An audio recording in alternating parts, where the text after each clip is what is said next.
was haram and riba. But an unequal exchange of camels was not. That Ali radiallahu ta'ala anhu exchanged one camel for 4, or one camel for 20, I think. And Umar radiallahu ta'ala exchanged one camel for 4. But that was not haram and that was not riba. But the unequal exchange of dates was riba. And why was it riba? In answering that question, we are introduced to the subject of what is money in Islam. What is money in the Quran? What is money in the Sunnah? I gave this lecture at Darul Uloom Newcastle in South Africa.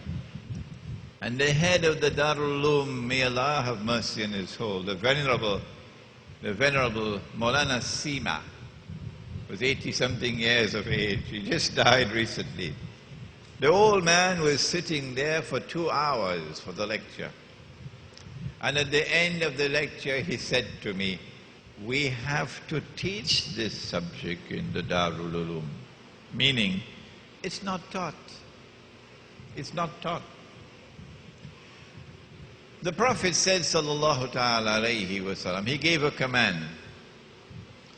When a transaction is such that it involves an exchange of gold for gold, or silver for silver, or wheat for wheat, or barley for barley, or dates for dates, or salt for salt. 6 of them. You can't see it, but you can hear it. Gold, silver, wheat, barley, dates, salt. It must be equal for equal. You cannot have an unequal exchange. Otherwise, it will be riba. Before we ask the question, why would it be riba? Let us look at these 6. What is common to all 6? This is a hadith, incidentally, which the world of Islam is very familiar, very familiar. Gold for gold, silver for silver, etc. What is common to all 6 is that they were all used as money. That when gold or silver coins were in scarce supply in the market, in Medina, they would use dates as money. And so from this hadith, we get a definition of money in the Sunnah.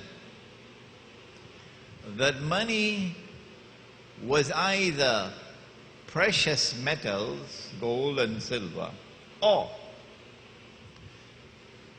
commodities of food consumption, which were in abundant supply in the market, and which had a shelf life. So you wouldn't use mangoes as money, because your money would be rotting. What was common to all of these 6 is that the value of the money was inside the money. The money had intrinsic value. What was common to all 6 is that the value of the money, despite fluctuations based on demand and supply, the value was always value created by Allah. And so we get the definition of money in the Sunnah. Because dates were used as money, if we allowed an unequal exchange of dates, then I can lend money on interest. I just give you 1 kilogram and you will return to me 2 kilograms after 1 year. So you will open the door for the moneylender if you allow an unequal exchange of money, the same money being used on both sides. But you could not use animals as money, because you know the one, I got a goat as my salary, and I was taking the goat home. The goat fell down, died. So when I reached home, I said to my wife, salary died. Salary died. So she said, go tell the boss.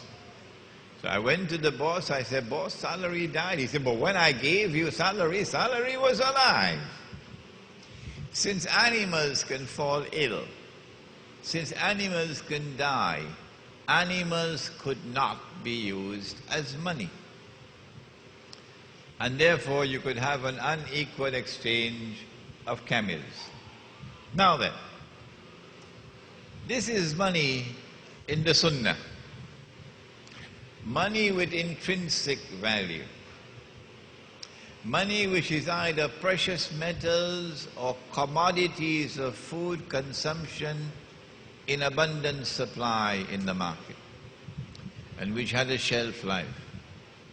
Money with value, despite fluctuations based on demand and supply, with value created by Allah. Only He can create wealth out of nothing. He is Badi'us samawati wal ard. He creates out of nothing. He is Fatir. He creates from point of origin, Fatir. He is Khaliq.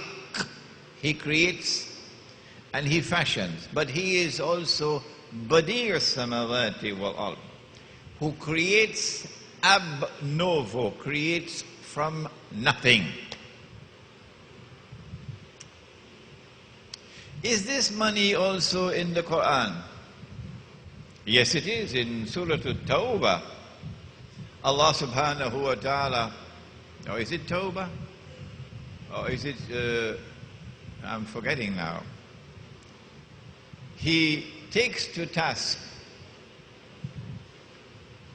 the Israelite people. وَمِنْ أَهْلِ الْكِتَابِ. Where's the Hafiz? Where's the Hafiz? Which surah is it? All right, well, you can get it in my book. وَمِنْ أَهْلِ الْكِتَابِ. And amongst them, the Ahlul Kitab. مَنْ تَأْمَنْهُ بِكِنْتَارٍ يُؤَدِّهِ إِلَيْكَ.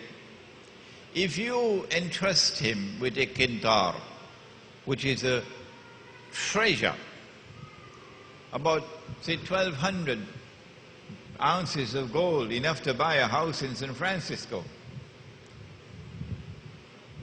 When you want it back, يُؤَدِّهِ إِلَيْكَ. He returned it to you.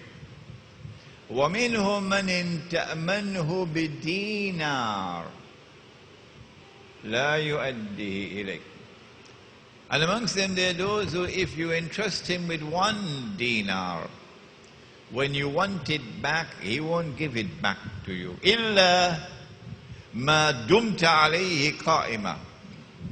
The only way you can get it back is if you stand there demanding it and pounding for it.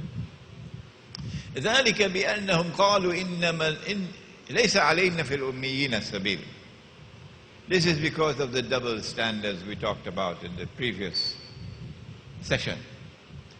That we have one code of morality amongst ourselves, and we do not have to apply that code of morality with these cockroaches.